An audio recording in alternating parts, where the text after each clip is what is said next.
We're going to go over the laws of exponents, so I'm going to do 5 problems and we'll cover all of the rules. Our first example, we're going to distribute because in the parentheses we have a subtraction sign, so that means we can't multiply everything together. So we're going to take 4a squared b and multiply it to these two terms. So 4 times 7 is 28. And then our law of exponents, product rule, we add the exponent. So 2 plus 4 is 6, a to the 6. And this is b to the first, so 1 plus 3 is 4, b to the fourth. So that's the first term. 4 times negative 2 is negative 8. And then we have 2 plus 1 for a, so a to the third. And then 1 plus 2 for the b's, b to the third.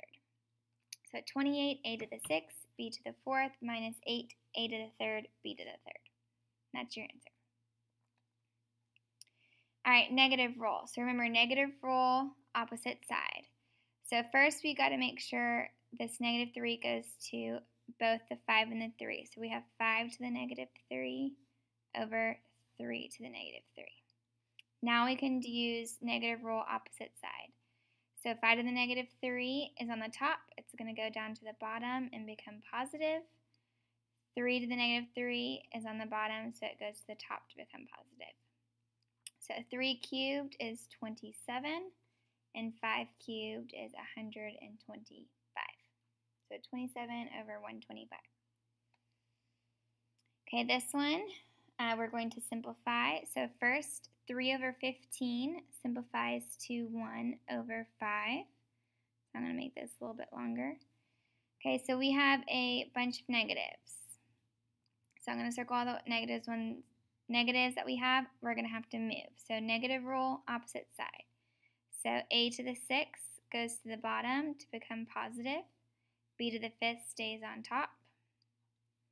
C to the negative 2, negative rule, opposite side, goes to the bottom to become positive. D to the 0 power is 1, so it pretty much goes away. Then a squared is going to stay on bottom because it's positive. B to the negative 8 goes to the top and becomes positive. Oops. And c to the 3rd stays on bottom. So now we got to simplify that. I have 13 b's on the top.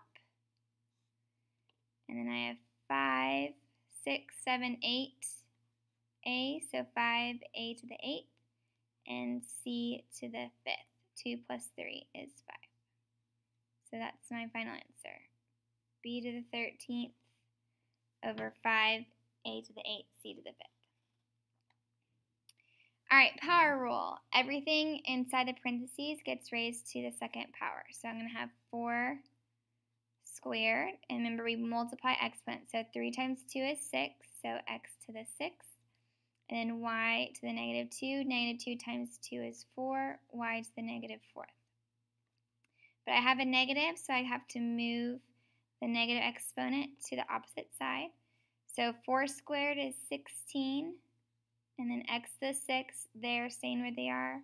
Y to the 4th is moving to the bottom to become positive. All right, last rule, we did rational rule. So remember, the bottom goes on our little ledge. So we have the square root of 36 to the first power, which is just the square root of 36, which equals 6. Okay, this one. 7 is not attached to x because the 5/4 is not touching it, so it stays on the outside. And then the 4 is on bottom, so we have the 4th root of x to the 5th. 7, 4th root of x to the 5th. So those are all the laws of exponents and those example problems. If you have any more questions, email me and I'll get back to you as soon as I can.